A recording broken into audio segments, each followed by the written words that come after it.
Hey guys, so I recently came across some videos on TikTok where people are cleaning the grout in between their tiles. So I'm at my suegra's house right now and I thought she could really use a good clean of her grout in her kitchen.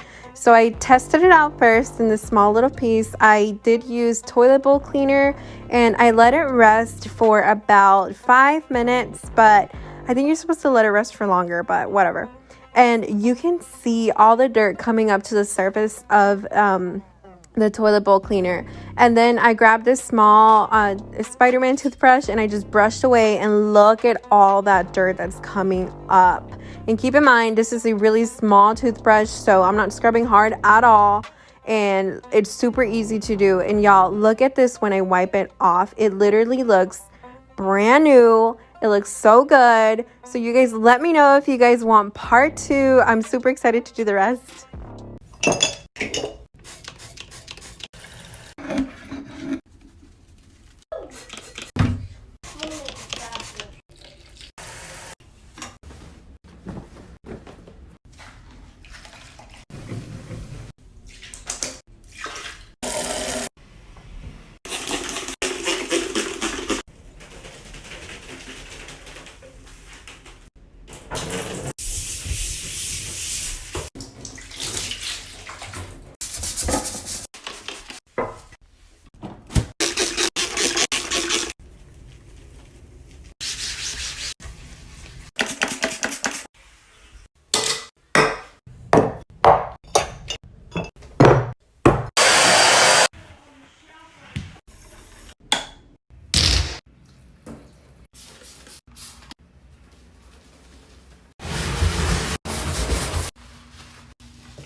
We're just gonna call this things that I wish people taught me before I was 30.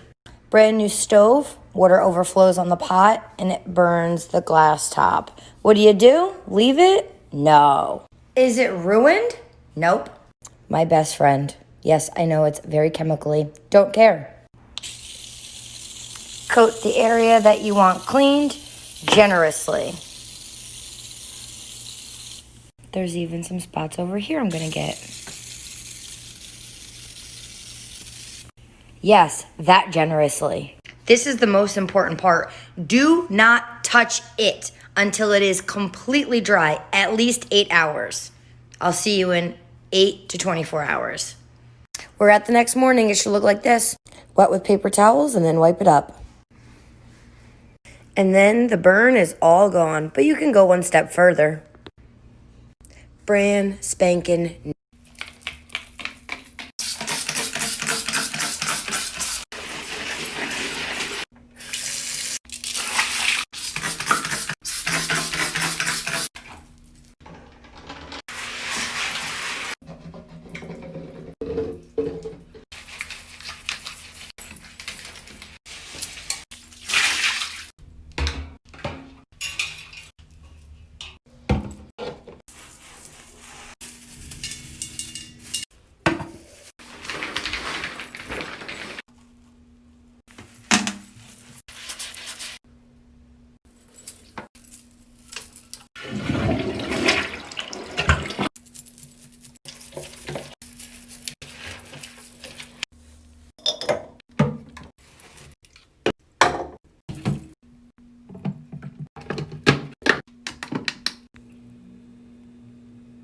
So it's almost midnight and my shower drain was really clogged. This isn't drugs, I swear, that's baking soda. And I read online that if you fill your drain with a cup of baking soda and then a cup of vinegar, it should dissolve any hair and stuff that's in it. But it's so clogged it won't even go down the drain.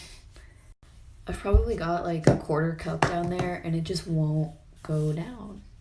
Oh, well, it said to wait a few minutes and then put vinegar down it, so I guess that's what I'm gonna do. Okay, well, I hope this doesn't explode.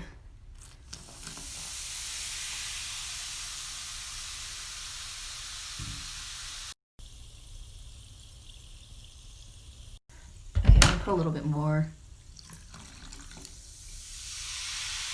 It does that every time. Wait, I just heard it.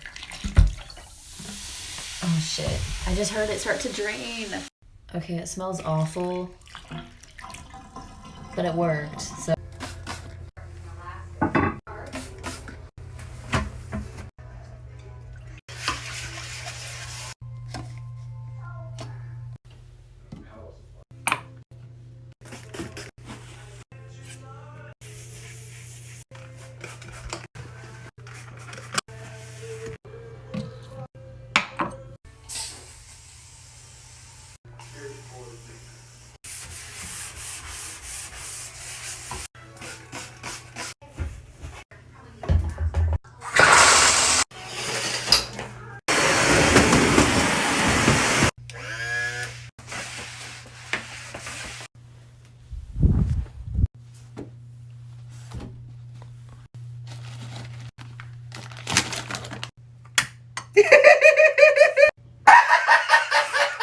Dog got over here so fucking fast.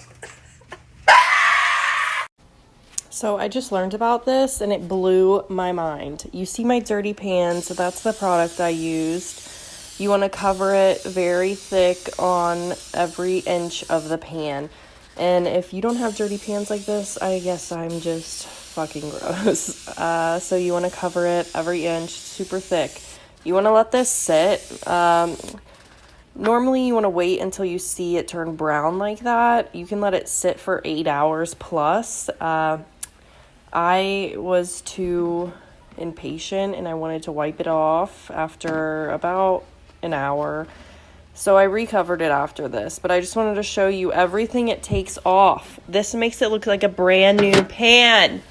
Where have I been? How did I not know this? Try it. Clean car part 2. Going in.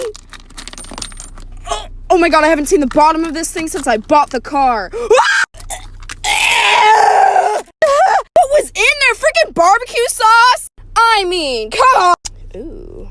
Call me rich or whatever. Ew, ew, ew, ew, ew, ew. I've had this car for about 3 or 4 years and I've never cleaned that out. Don't come for me. I have a phobia of change. She looked good. I don't even smoke cigarettes. Why is it like, she looks fresh, no cap. This is my swamp. It's a mystery to where my other cup holder went, but we're gonna focus on the swamp. A whole thing of Listerine. That's where my megaphone went. A hanger. Mellow yellow. This here is all the trash that I've gathered here today. Still can't believe I was driving around with that motherfucker in here. I mean, she looks real good. She looks good. All right, besides that, don't look at that. I have to vacuum. But if anyone can tell me how to shampoo seats, Our spice cabinet was kind of a hot mess, so I ended up going on Pinterest and finding a really cool spice wall DIY. Here's how I did it. First, I transferred all the spices we already had into these cute little glass containers. Then I labeled each jar with these really cool stickers that matched the jars I already had in my pantry. Then it was time to install the shelving to hold all the spices. We installed 4 shelves with space on each shelf for 5 jars. Once the shelves were complete, it was time to put each jar away. And here's the final result. I think it looks so cool and I love how organized our spices are now. I don't know about you guys, but I've been doing way more cooking during quarantine, so I wanted to upgrade some things in my kitchen, starting with the oil and vinegar situation. I got these glass containers from OXO people were swearing by. You tilt them a little bit for a drizzle or a lot for a pour, and there's no mess down the side afterwards. Then I got these minimalist labels from the paper and pear store on Etsy, and wow, they look so much better. Next up, tackling this spice drawer. Okay, so now you do the first layers kind of like your base layer. And we are going to make a really pretty design. It's so simple, but yet people find this fascinating when they come into my house. And they also think that I am a sociopath, that I take the time to do this once a month. But you know what? You say OCD is a disease, I say it's a blessing. And people always ask, do I replace them every time someone eats one? No, I'm not crazy. I'm just organized every 30 days. I actually get excited when they start to Part 3 of turning my messy closet into the pantry of my dreams, the final reveal. Once the shelves were built, it was time to put everything away. We live in New York and don't have a ton of storage space, so I wanted this pantry to hold all of our everyday items in an easy to grab way. I used glass jars to store things like dry goods and delicious snacks, organizers for cans, and various bins to store and organize towels and other household items. I also used the shelves to store small kitchen appliances, dinnerware, and towels. On the side of the closet, we installed these hooks to hold things like cleaning supplies and umbrellas. I also used this basket to store blankets and linens. Like and follow for more.